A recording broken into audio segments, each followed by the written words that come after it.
Good evening and welcome to Tucker Carlson Tonight. 2 days ago, as you know, a mentally ill teenager called Salvador Ramos murdered 19 children and 2 teachers in an elementary school in Uvalde, Texas. The crime was so awful, so completely unimaginable and shocking that it was about 24 hours before most people thought to ask exactly what had happened. How was Ramos able to get inside the school? Why did no one stop him as he methodically executed so many children over about an hour? Where was law enforcement? Those aren't just fair questions, though they are. They're essential questions. If you want to prevent similar atrocities, you need details. You've got to find out what exactly happened. This is a well-known concept. Every time a commercial airliner crashes in this country, federal investigators painstakingly recreate the final moments of the flight. Not because they're ghoulish, they want to know what caused it. And that's the main reason that air travel is so safe. After-action reports work. Yet somehow our leaders rarely respond as rationally to violent crime, almost never. A mass shooting is just too tempting a moment for them to demagogue. The public is often grieving and in shock, so it's the perfect moment for the usual opportunists to leap forward and cast blame on their political opponents, to seize all the power they can while the country's too traumatized to notice.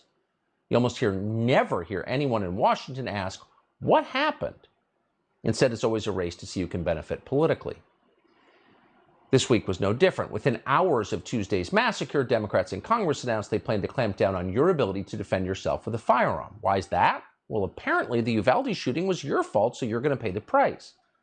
The media applauded this, so Democrats went even farther. Yesterday, they unveiled their plan to seize firearms from American citizens who have not been convicted of a crime or even accused. Now, under normal circumstances, it would be instantly obvious that that is unconstitutional. In our system, you have to be convicted before you can be punished. But in the hysteria that understandably follows a tragedy this horrible, politicians know that they can suspend civil liberties. And it's not just Democrats, by the way. Republicans in the Senate immediately signaled they're on board with more gun control.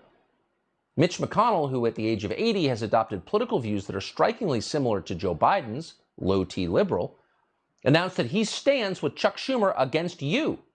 I am hopeful, Mitch McConnell said, that we can come up with a bipartisan solution that's directly related to the facts of this awful massacre. Directly related to the facts. Well, that sounds sensible.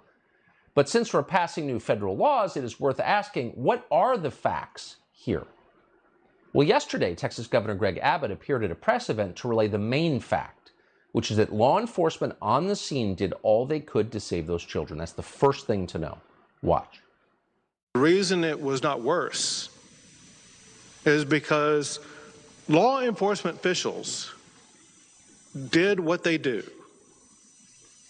They showed amazing courage by running toward gunfire for the singular purpose of trying to save lives. Law enforcement showed amazing courage by running toward gunfire for the singular purpose of trying to save lives, end quote. Now, we heard that and we wanted to believe it. Most of the time, we admire law enforcement. They take an awful lot of abuse to do a hard and essential job for not much pay. If you think you don't need the police, go ahead and defund them and see what happens. So that explanation sounded good to us. But was it true? According to the Texas Department of Public Safety, it was in fact true. A spokesman called Eric Estrada told us that a school resource officer assigned to Robb Elementary in Uvalde exchanged gunfire with the suspect before the suspect entered the school. In an interview with CNN, Estrada stated that the gunman, quote, engaged the school resource officer, and during that shootout, the gunman dropped a black bag containing ammunition. The director of the Texas Department of Public Safety, Steve McCraw, affirmed that this happened. Quote, the bottom line is law enforcement was there, McCraw said. They did engage immediately. So that was the story. And again, we were happy to believe it. But it doesn't seem to be true. A witness called Juan Carranza, who lives next to the school, said he saw everything that happened. Carranza said to the Associated Press he had watched Ramos crash his truck outside the elementary school, take a rifle, and shoot at 2 people at a funeral home nearby. Ramos then began shooting at the school building before running inside the school about 10 minutes later. According to Carranza, there were no police officers at the school to engage Ramos. Ramos went into the school and began shooting. When police finally did arrive, Carranza said, they didn't do anything at all for about an hour. In fact, parents had to beg the police to save their children. Go in there, one woman said. It was a shocking story. It was the opposite of what authorities had told us for more than 24 hours. So whose version is true? Well, on the last day, videos have emerged corroborating Carranza's version of events. Those videos show police officers with rifles and body armor standing outside the school. It's not clear if the gunman was still shooting at this point, but we do know the gunman was still alive. And yet, instead of going into the school, the police instead worked to keep parents out of the school for a full hour. Watch. I know that. Turn around and look at me. Look, I already know. Are your kids in there? Are your grandkids in there? No. That's why no. They won't turn around though. You don't want to turn around and look at that poor kid. Look at that poor little kid, that poor baby. You don't understand. I'm a parent from the beginning. Are you someday? I would have gone in and shot him. You're scared to get shot? I'll go in with all of them. Yeah, I will. Okay. You're not helping. You're trying to get him out. I don't understand. Man, that's crazy, bro. They're just standing all outside, bro. While there's kids in there still, man. I don't know what kind of parent you are, but half of these parents here, dude, they want to go in there without vests, without guns to get the hit, bro. It seems apparent that when that video was shot, the gunman was still alive with the firearm in the school with children in the school.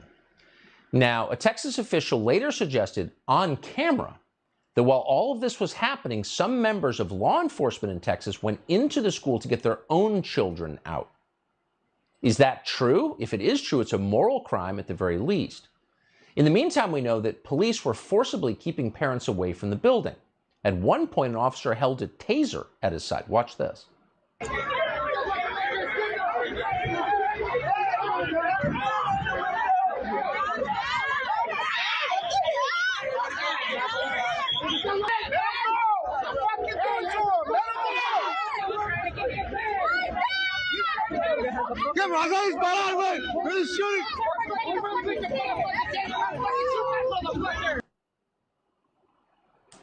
Taser, of course, aimed at the parents.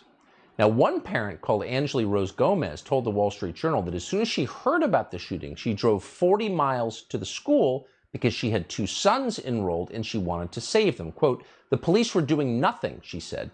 "They were just standing outside the fence. They weren't going in there or running anywhere." Now, she immediately complained about this, and when she did, federal marshals put Gomez in handcuffs. Ultimately, they freed her, at which point Gomez, quote, "made her distance from the crowd, jumped the school fence, and ran inside to grab her 2 children. She then ran out of the school with her children." In other words, this mother was cuffed, freed, ran into the school, and still had time to get her kids out as the police stood outside. Now, if that's true, it's a scandal. Today, the police called a press conference to try to explain all of this. Victor Escalon with Texas DPS began by explaining that it might be just a rumor that parents were urging police to go inside the building. Watch. Is it accurate that eyewitnesses and potentially parents of the students were urging the police to go in while you were waiting for a tactical SWAT team, even that some parents were asking to borrow police armor so they could make a counter-assault on the school?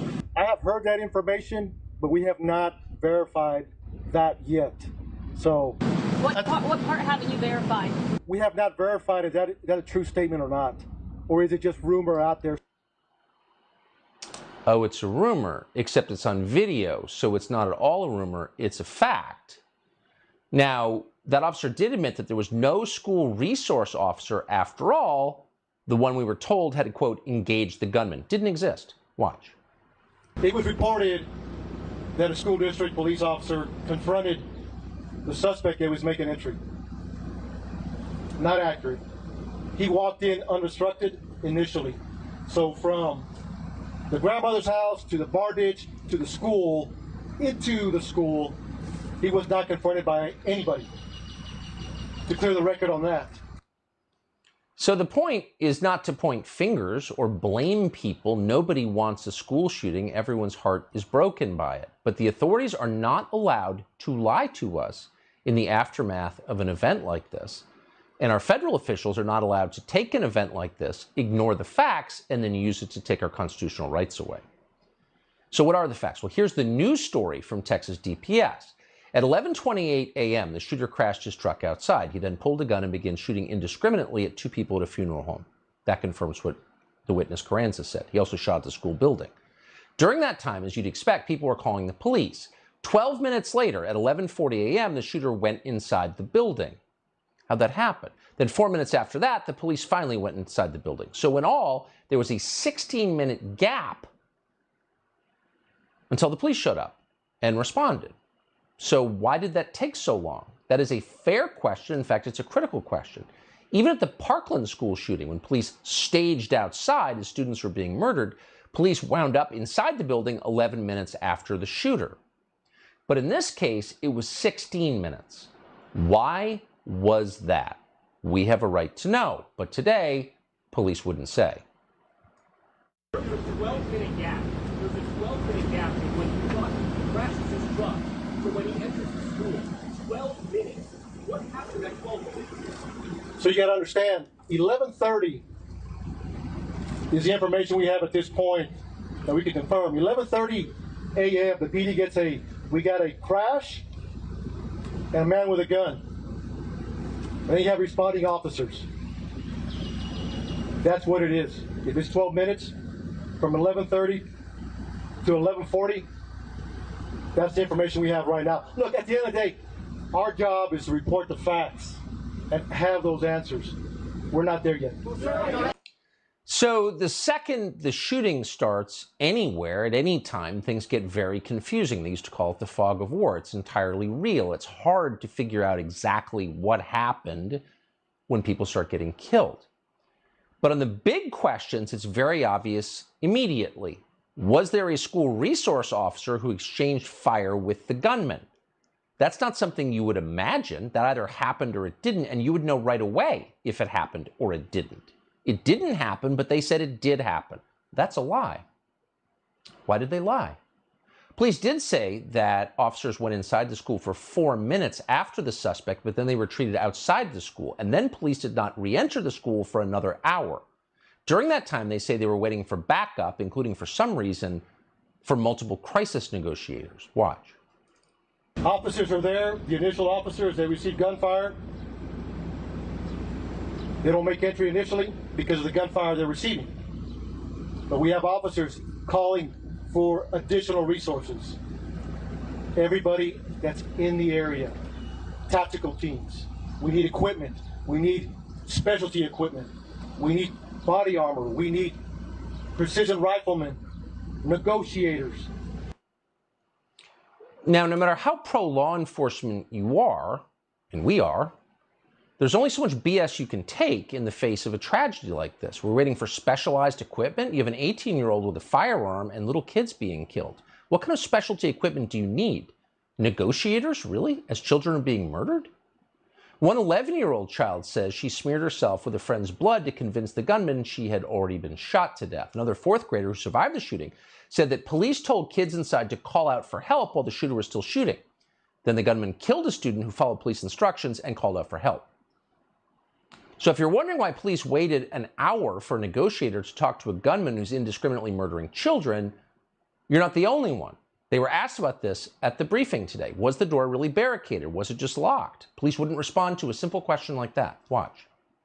What were the officers doing between 11:44 and 12:44? I got you. Your question? Yes, sir. Behind that, you guys have said that he was barricaded. Can you explain to us how he was barricaded and why you guys cannot breach that door? So I have taken all your questions into consideration. We will be doing updates. We will be doing updates to answer those questions. So 2 days after this massacre, authorities are slowly admitting that everything they told us was in fact untrue. There was no school resource officer. They're not even sure if the door was barricaded. These matter, these questions. If you wanted to stop mass shootings in the future, figuring out how this happened would be the place to start. But of course, there's nothing in Joe Biden's latest executive order on policing in the memory of St. George Floyd that addresses anything related to this shooting. And nothing under consideration from Mitch McConnell, who tells you he cares about the facts above all, will do anything to punish police officers who hide while children die. Because the point of this is not to protect children. Obviously, you may have figured out it's to blame you for what happened in Uvalde because you dare to exercise your constitutional rights. And if you do dare to exercise your constitutional rights, according to MSNBC, you're complicit in mass murder. The truth is, not by a policy defect, but by design of the Republican Party in this country, every kid in every classroom is exposed and vulnerable to a shooting. It absolutely is partisan because there's one party that's refusing to pass gun laws. The fact that we leave kids to go through the rituals you're talking about, vulnerable to this kind of slaughter, is a political decision. Please stop thinking that there is some body count, some level of brutality and carnage that will move them, these Republicans and their two pet Democrats, that the rivers of blood will one day run deep enough. These ghouls, drawing politically convenient conclusions, accusing people who have no connection whatsoever to this massacre of murder, all on the basis of no evidence. And then when the evidence emerges and it doesn't comport with the politically convenient story they want to tell, they simply ignore it. But the rest of us should not ignore it. We should not avert our gaze. We should demand the truth. We should demand to know what happened. The children who were murdered deserve at least that. In a moment, we're going to speak to our friend who happens to be the mayor of Uvalde, Texas, Don McLaughlin. But first, we're going to speak to Ryan Petty. He is the father of Elena Petty, who was murdered at the Parkland school shooting. He's also a commissioner on the Marjorie Stoneman Douglas Public Safety Commission, which investigated that massacre, and a member of the Florida State Board of Education. Mr. Petty, thanks so much for coming on. Thanks for having me tonight, Tucker. As we just tried to explain, there's a lot that we don't know, but we do know that the initial version was so far from the apparent truth that it makes you wonder. Yeah, Tucker, I'm sitting here listening to you describe the timeline of events and what we think we know, and I'm getting angry. I hear the anguish in the voices of those parents that were begging law enforcement to do something. And I remember back to Parkland and learning that the school resource officer in Parkland stood outside for 48 minutes, and I'm having flashbacks to what happened then. Look, we're early in the investigation. I understand we don't know everything, but when stories change as radically as they have over the past 2 days and law enforcement can't give us a straight answer about their response, people should be angry. And my heart goes out. My heart breaks for these families. Well, yeah, because, I mean, we're being told that we need to turn America's elementary schools into like a checkpoint at the Gaza Strip border. We need to militarize them. But what's the point of any of this if the people in charge of keeping our kids safe refuse to engage with an active shooter? I'm appalled at what I believe has happened, or at least what we think has happened so far. The fact that, look, for 12 minutes, the shooter was outside shooting. And then he went into the school, and 4 minutes later, police respond, but they were ill-prepared for the attack. They didn't have body armor.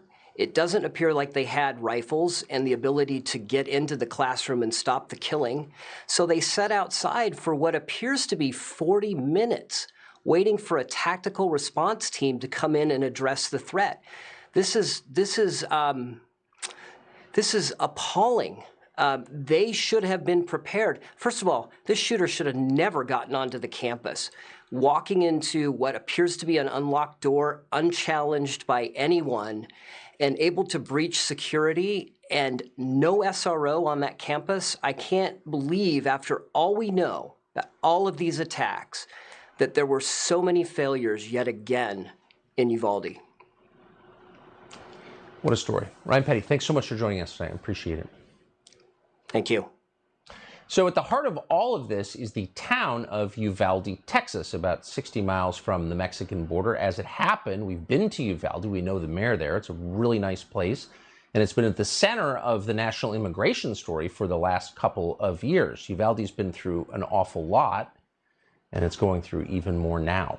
Don McLaughlin is the mayor of that town, and he joins us tonight. Mr. Mayor, thanks so much for coming on, and our heart genuinely goes out to you and to the people of your town. It must be bewildering to see Uvalde at the center of this tragedy, but also of a center of a national debate over gun control and all these bigger issues. It is, Tucker. I mean, my heart breaks for these families. You know, I don't even know what to say. This is a senseless should have never happened. The hearts are broken in our community. This tragedy is senseless. It should have never have happened. It does seem like and I know that you're caught up in what's happening in your town, the unimaginable thing that just happened, but outside of Uvalde, what has happened there is now being used as a kind of football in the game of politics. Are you aware of that? Do you have a sense of what people are using this tragedy for in Washington? Okay, so it seems that the police were preventing the parents from going in to rescue their kids. The police were standing around for an hour while this guy had an armed gun, and I don't know how many people he murdered while the police were standing around. It just seems like absolutely pathetic police response. And the biggest story is that this isn't unusual. Like, when do you have some kind of mass shooting event and the police charge in? That almost never happens. The police almost always stand around outside and let the slaughter go on while they, quote unquote, establish the perimeter, as Kevin Michael Grace would comment time and time again. And after the guys shot everyone he could, he commits suicide, or on occasion the police will finally go in and do something. But it appears in this case that the police went in for their own kids, but they prevented other parents from going in for their kids. So the cops weren't interested in engaging the shooter for an hour, but they were interested in going in for their own kids. So first I want to acknowledge the brave men and women of law enforcement that showed up to the scene, that actually were involved in the scene, that actually made entry into this school and saved more lives. That, of course, we lost 18, but I want to praise those brave men and women of law enforcement. Also, offer our condolences on behalf of Texas Department of Public Safety to the families, to the victims, and the entire Uvalde community. So what we do know right now that the suspect was involved in a family disturbance earlier on the day with his grandmother, in which he shot his grandmother. From that point on, what we do know is that local law enforcement received a call of a crash and a man with a gun nearby where the school's at. At that point, local law enforcement responded to the school. The suspect made entry into the school, and as soon as he made entry into the school, he started shooting children, teachers, whoever was in his way. He was shooting everybody. We had, of course, as I mentioned, brave law enforcement made entry into that school, exchanged gunfire with a suspect who was wearing body armor. Several police officers were shot. At that point, we did have a tactical law enforcement team arrive on scene. They made entry. They were also met with gunfire by the suspect, but they were actually able to shoot the suspect, and now the suspect is deceased. As of right now, we do have 18 children confirmed that are deceased, as well as 2 adults, one of those being a teacher from the school. And we've also heard word that a Border Patrol agent was struck with gunfire, a few officers shot. We've heard that some law enforcement officers actually went into school to get their kids out. Can you talk about that? Right, so what we do know, Vanessa, right now that there was some police officers, families trying to get their children out of the school because it was an active shooter situation right now. It's a terrible situation right now. And of course, just as we mentioned, the loss of life, it's just terrible. It's a terrible tragedy now that took place. But yeah, they went in to get their own kids, but didn't really do anything for an hour for other people's kids. The cops ain't doing but standing outside. The shooter entered the school armed with a gun at approximately 11:30 a.m. The video live stream begins at 11:54 a.m. It shows frustrated and scared parents shouting at police, trying to enter the building themselves. 6-year-old kids in there. They don't know how to defend themselves from a shooter. We're parents. Take them out. Authorities have said that police officers tried to enter the building, but came under fire, and that a tactical unit eventually made its way in and confronted the shooter. They announced at 1:06 p.m. that the shooting was over and that they had the suspect in custody. But the details of what happened in the 90 minutes are still unclear. Hey, I can't be like that, man. Well, it does seem fairly clear that this guy was shooting and outside the school for 12 minutes. All right, and the school didn't bother to lock the door. So when you have shoddy operations, the police response was shoddy, the school response was shoddy. I mean, what kind of America are we inheriting where cops go in for their own kids, but they don't go in after the shooter, and they prevent parents who want to go in? The cops don't have the balls to confront the shooter, but they do have the balls to tase and handcuff the parents who are upset about the slaughter going on. The cops will go in to look after their own kids, but then they handcuff and prevent other parents from going in to look after their own kids. So I don't have really strong opinions on gun control. I'm not strongly for it. Definitely not strongly for it. I'm probably middle of the road Republican on it. If you can show me good evidence that restricting certain type of weaponry will reduce needless death, I'm open to that argument. But arguing, hey, give us your guns, the government will protect you, and then this kind of shoddy performance from the government, which seems to be the norm, right? What's rare is the police go in and engage. Right, that's the rare thing. So this guy shows up at the school 12:28. He goes into the school at 12:40. Police arrive about 12:44. They go in for a couple of minutes, come back out, and they stand around, form the perimeter, prevent parents from going in to rescue their own kids for an hour. So the gunman was lingering outside the school for 12 minutes, shooting, then walked into the school unobstructed. Okay, so there was no armed police officer there, as they were telling us there was. Parents were begging cops to intervene within 15 minutes of the start of the shooting, but cops couldn't be bothered. They apparently went in for their own kids, stopped other parents from doing the same. So who's responsible for ordering these cops to just stand around, keep parents out of the school instead of sending them inside to stop the horror?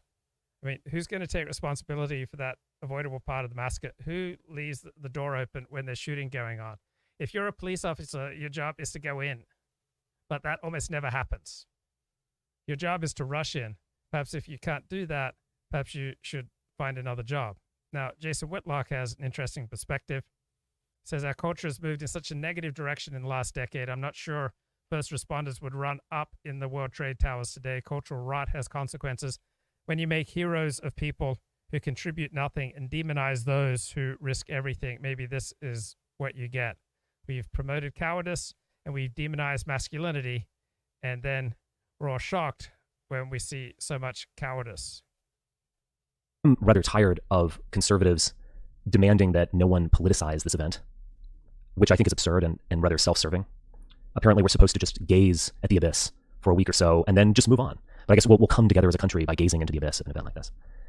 Some of them will say that we should look at some deeper, you could say, cultural causes of this, social alienation, and then just move on. They don't use that word. I guess I do. I agree with that. But they seem to offer the solution of come to God, which was the solution offered by Marjorie Taylor Greene on Twitter. She basically just unthinkingly said, gun control won't work. Well, if it won't work, I don't know why you oppose it. But anyway, she says gun control won't work. We have to look at the values that led to this, or the loss of values, and we should all come to God. So it's a kind of solution that we have to convert the entire public into her non-denominational version of Christianity, and then this won't happen. I don't know the religious background of the shooter. His name is Salvador Ramos. Apparently, he was 18. He was Hispanic, living in a community about 75 miles outside of San Antonio in Texas. He probably had some sort of a Catholic background. He did come from a broken home of sorts. He lived with his grandmother. That might have made him a bit anxious or uncomfortable, but that's reality for millions of people. He bought a gun legally at the age of 18 in Texas. But we don't know much more of him than that. We have an Instagram photo, apparently, of a gaunt figure, a certain kind of darkness or hollowness is how I would describe my impression of him. That's all we have. According to Governor Abbott, he mentioned that he was going to murder his grandmother, which he allegedly did. And then he might have mentioned on Facebook, I haven't seen evidence of this, but Governor Abbott has claimed this, that he was going to shoot up a school. And he went to the adjoining lower school to his high school. I've also read that even though he was looked at as a rather dark figure, he does fit the stereotype of the alienated loner who engages in this kind of violence. Okay, we're headed for blackouts. The Federal Energy Regulatory Commission, FERC, is the authority that oversees the nation's energy grid. FERC is now warning there is a, quote, high risk of blackouts this summer. No more electricity for you.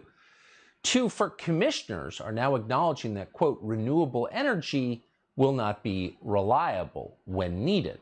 The result of that, of the Green New Deal that we got without a vote, a much higher utility bill and unreliable electricity. Chuck DeVore is the vice president of the Texas Public Policy Foundation. He joins us tonight. Chuck, this is one of those slow motion car crashes that we've been sort of watching for years now. They told us that we were going to transition to green energy and it was going to be great. We're going to save the planet. It doesn't work. Why isn't anyone in authority acting to stop this before it happens? Well, because, Tucker, the pain hasn't hit yet. The pain is only beginning to hit now in the case of prices. What you find in Germany and across the United States is in states that have more periodic renewables, more wind and solar, the costs are higher. And why are they higher? Well, they're higher because the grid has to be on all the time. And for it to be on all the time, the more wind and solar you have to either create hugely expensive, massive utility-scale battery farms, or you pay reliable hydrocarbon-powered power plants to stand around on standby for when they're needed, and that takes money. And so no one's really invested in this. We've done the easy part first, and now, like a person jumping out of an airplane, we leave the door and we wonder, have we got our parachute on? That's where we are right now, Tucker. But to do that to a country's energy grid is effectively sabotage. Without, energy is food, energy is the economy, energy is everything. Without energy, you're in the Stone Age. Absolutely right. And I suppose you could look at this as like a good news, bad news sort of thing. The bad news is the price of electricity is going up even faster than the rate of inflation under Joe Biden. The good news is if there's a blackout, you don't have to pay for electricity because you don't have any. That's dark, but true. Chuck, thank you. Literally dark. Literally dark. Great to see you tonight. Thank you. Thank you. So all of a sudden you look around and a lot of people are pretty unhealthy. And part of the reason for that is the food in this country is also pretty unhealthy. The good news is healthy food has positive effects that you may not even be aware of. Max Lugaveri has studied these effects very carefully. He's a nutrition expert in the... Okay, let's have a look at some more about what happened in Texas. So parents were begging cops to intervene. Cops didn't intervene effectively for an hour. So parents were begging cops to intervene within 15 minutes of the start of the shooting. Right here, parents are outside begging the cops. All right, the shooter enters the school at 11:40. These cops are right here. Bro, there's a fucking shooting at the school, and these fucking cops are telling everybody to leave, dude. While everybody's here trying to pick up their fucking kids. They're saying that the shooter's in a new building. I don't know if they had a new building. Like, if they got a shot, shoot him or something. Fuck. Look, they're just all fucking parked and outside, man. They need to go in there. Get in. What the fuck is the fucking deal, dude? There's kids. Oh, man. I'm gonna go. I'm gonna fucking go. Look at that shit, bro. They're all in there. The cops ain't doing shit but standing outside. All the kids are inside the fucking school and they're just standing. They're fucking parked. Oh my god. And all the parents are gonna go in. They. Fuck that. Like, our kids are there, man. My son's right there. They said take cover. All the parents are going to the front. All the parents are going to the front. All the parents are going to the front. Just shoot them already. Shit. Man, y'all can't be like that, man. Y'all can't be like that when there's people. Yes, I do. Get across the street. Because I'm having to deal with you. Get across the street. Get across the street. Okay, we're gonna back up. Or you're gonna walk into that gate and get him. You gotta get violent with us. Don't get violent with that motherfucker, man. I have the rifle here. There's motherfucker with 20 motherfucking guns. One fucking gun. You know that they're kids, right? They're little kids. They don't know how to defend themselves. 6-year-old kids in there. They don't know how to defend themselves from a shooter. We're parents. Take them the fuck out. 20 with guns. One motherfucker shooting us in the head. That's his fault. I understand that, but fucking take him out or something. So much manpower and you're still not. Have you texted the teacher? They're letting the kids out over there.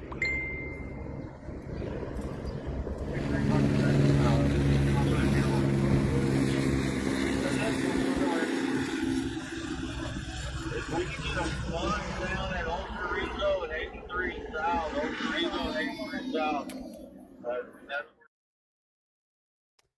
Yeah, cops not exactly impressive in their response. It's as though we've imported Latin American quality of policing into America and don't really enjoy. Are your kids in there? Are your residents in there? No. That's why no. They won't turn around though. You don't want to turn around. Look at that poor kid. Look at that poor little kid. That poor baby. You don't understand. Are you Sunday? I would have got him and shot him. You're scared to get shot? I'll go in with Donovan. Yeah, I will. Okay. Man, that's fucking crazy, bro. They're just standing all outside, bro. There's fucking kids in there still, man. I don't know what kind of fucking parent you are, but half of these fucking parents here, dude, they want to go in there without vests, without guns to get the fucking kid, bro. Yeah, highly unimpressive and highly typical police response here. It's not as though this is unusual for the cops. Shooting from the tower at the University of Texas in the 1960s, that was probably the major precedent. But the notion that this would become a regular occurrence and that it would enter the consciousness of school children. Obviously, dying at school is about as likely as getting struck by lightning. It's not something that any young person should rationally expect, but of course we aren't rational. And the fact is, this has entered children's consciousness in a way that I don't think I could fully understand. There's no doubt. And the police in Uvalde, Texas are not underfunded. They get the lion's share of the budget. And for what? I mean, could you imagine a more pathetic response than what they mounted? Right, the gunman was dead by 1 p.m. He showed up at 11:30 a.m. He went inside at 11:40 a.m. And police tell responders, please just stay back. Stay back. Just let the murderous rampage go on. Just stay back. Right, the school was unlocked. The shooter just walked in. Police cars established a perimeter. Helicopters were flying overhead. And the police were not going in. All right? So the police had surrounded the school for about an hour, all right, from the time he opened fire. And they were much more interested in crowd control and in physically restraining people from trying to enter the school.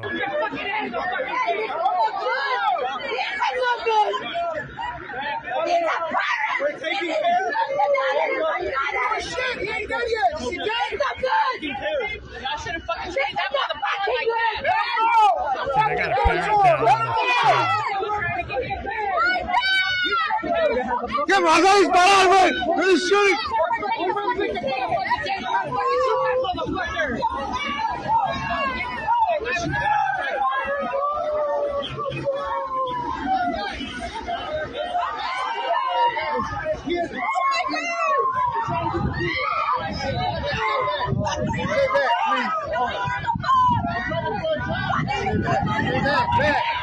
So cops are stopping parents from helping their kids. Cops are standing outside the school, restraining parents, handcuffing parents, arresting parents, while the killer rampages inside. Onlookers are yelling at them to go in. They don't.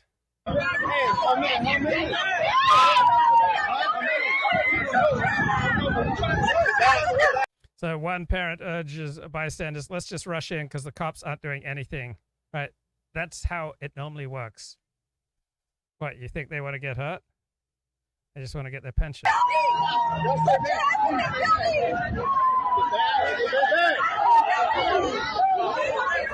And it's not as though it's a mystery that the protocol for law enforcement when there's an active mass shooter is to go in as quickly as possible. That's been the protocol for years now. But these cops, they were waiting for a negotiating team, right? They were coming up with every excuse possible to avoid danger. But they were very rigorous in restraining parents from rescuing their own kids.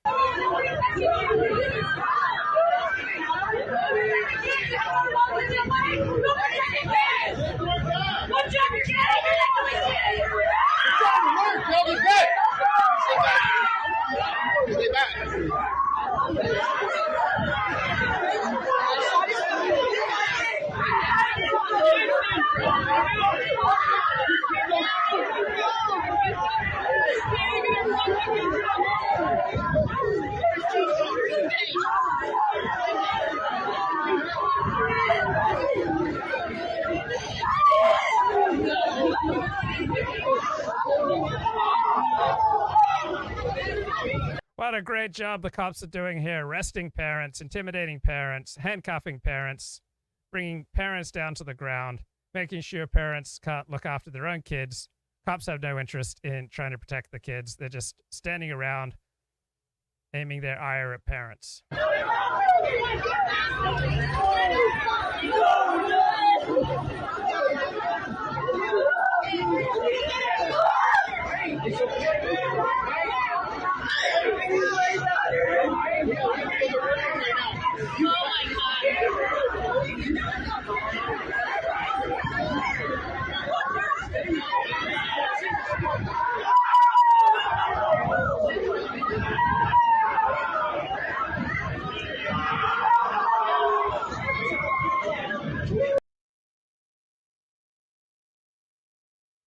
Yeah, so the Uvalde police, right, they get almost all the funding from the town. They've got their own SWAT team, right? They visit schools. They're familiar with the layouts of our schools and businesses, right? They had a tactical team trained to deal with this kind of situation. Great job, guys. Great job. Now that all children, even in lower school, are going to become aware of this. They're going to become aware of this trend. Certainly middle schoolers and high schoolers. And it will inflect their lives in ways that I don't think we quite understand. Many people lament the fact that this young man was able to buy a gun at 18, and in particular, the type of weapon that can be used in brutal massacres like this. And to be frank, I agree with them. I'm genuinely tired of making excuses or apologizing for American gun nuts at this point. Okay, I didn't have a strong opinion on that. Looking at outside the Beltway, they're claiming more police in schools is not the answer. That seems ludicrous. But there's little to no evidence of the presence of SROs, right? That's the terminology. School resource officers. Stops a determined school shooter. It's not all or nothing. Do you make the target harder, right? Do you deter? Does it have any deterrent effect that you can't stop all instances of the determined school shooter does not mean that there's not a deterrent effect ever. Now, there's this argument that having school resource officers or police in schools, it feeds a school to prison pipeline. Right, because all these juveniles getting arrested, right, they were on a path to become doctors and lawyers and dentists. But unfortunately, students of color are disproportionately likely to get arrested, to have negative interactions with school resource officers. Right? Having school resource officers intensifies the use of suspensions, expulsions, police referrals, and arrests of students.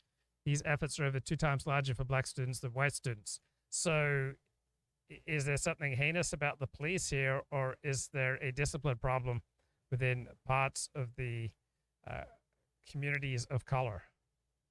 So after years of declining youth arrest rates across Florida, the presence of law enforcement in Florida's schools is related to an increase of behavioral instances reported to the state. Well, I don't think these behavioral incidents are benign.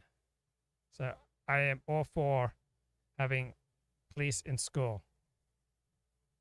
Now, this left-wing critique says that that might make some parents, those coming from a place of privilege who haven't experienced over-policing in their communities, feel safer. The feeling of safety comes with a hefty price tag that destabilizes families and communities, in particular those of color. It destabilizes those who are already unstable, antisocial, criminally inclined. I think we don't have enough people in prison. Right? More police, I think generally speaking, better than fewer police. However, haphazard, incompetent, pathetic, and cowardly the response this time around. Okay. I've been watching a quite compelling TV show called Under the Banner of Heaven.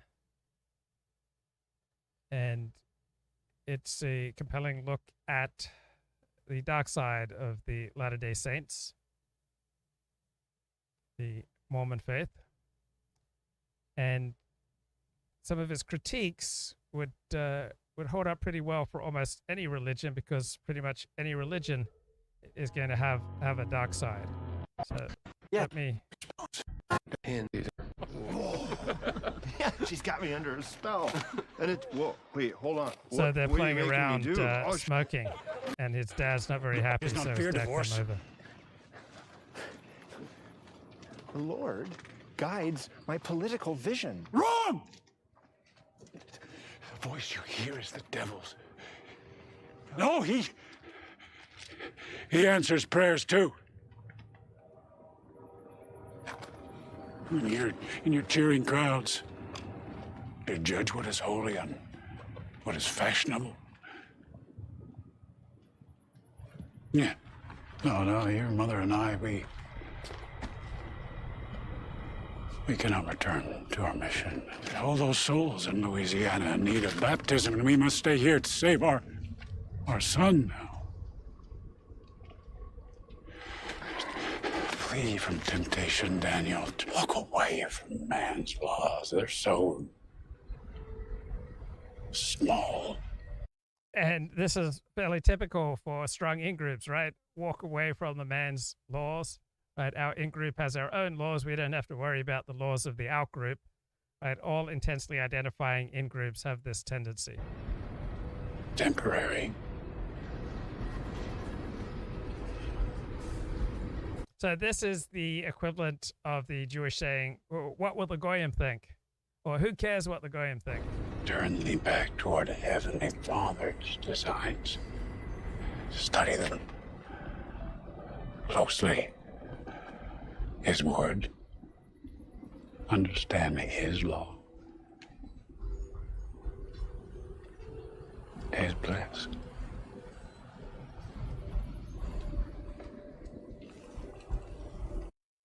So you've got Jewish versions of this, you've got Seventh-day Adventist versions of this, you've got Catholic versions of this, I assume. Polygamy here? Damn. No, well, I've been reading about it.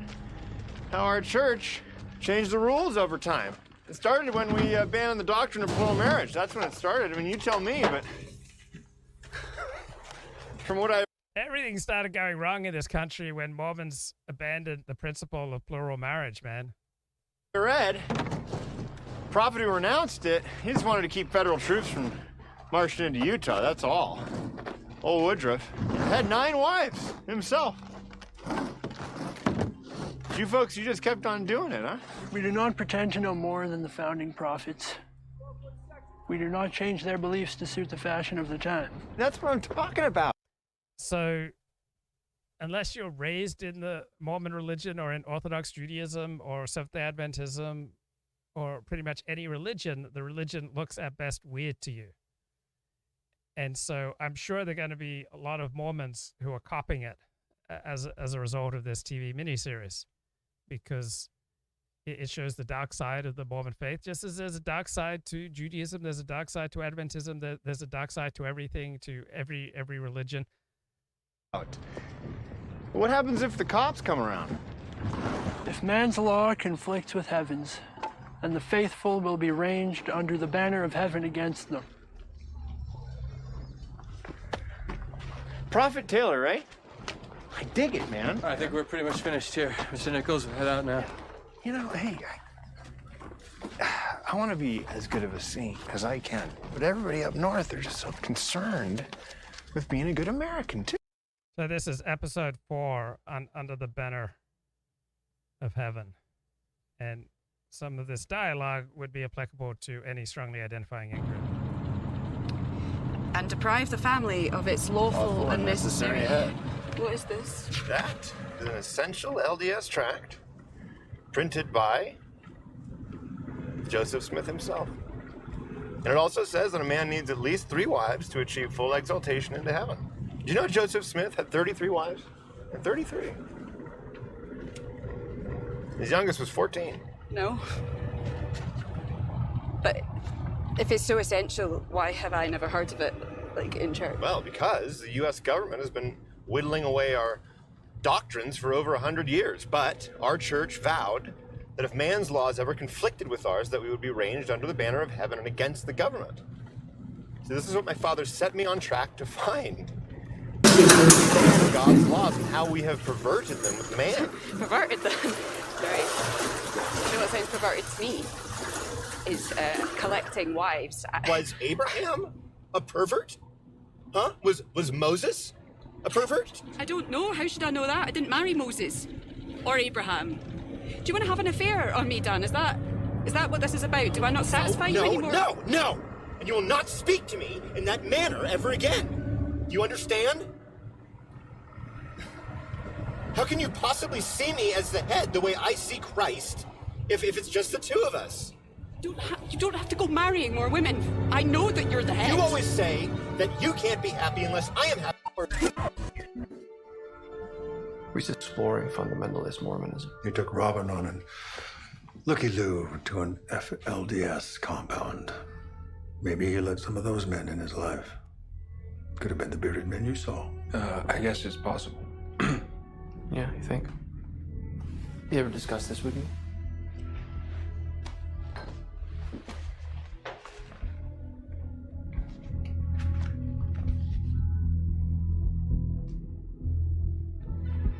See, it's no different than the chiropractic principle. If you're out of alignment, then your whole body begins to fail, and we have been out of alignment with God's plan. I mean, is it any wonder that there's such discord and disorder across the world? How could it be otherwise when men are beset with lust and frustration? God could not be any more clear. We need to assert absolute control in our married lives. So, if I get Brenda to agree to the absolute control thing, is the multiple wives thing mandatory? Cause well, if you want to get to the celestial kingdom, it is. It's too full. Revel persuade me of its purity, I assume. If any man espouse a virgin and desire to espouse another, he is justified. Who else follows this revelation now? Brigham Young? Only his anointed men. Ours is an ever-evolving church, Emma. And Father knew it would inspire opposition. So fervent that it would cut down our church or it grew roots. We made a vow.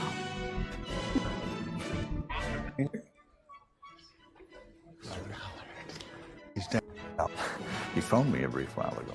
President Ballard, it's a pleasure to meet you. How can I help? Well, Robin told me he's badly in need of spiritual counsel, and under the circumstances, he must be carrying a heavy burden indeed. If you're here to visit him, I ask if it can wait for tomorrow. The case is very active right now. I know. Heavenly Father won't let you rest until the evildoers are in hand, but Robin's a good boy, as are Alan and Sam, and seeing all three in need of healing prayer, I'd like you to release them into my custody. Perhaps we can talk in private. No, there's no need to trouble yourself. I don't feel it's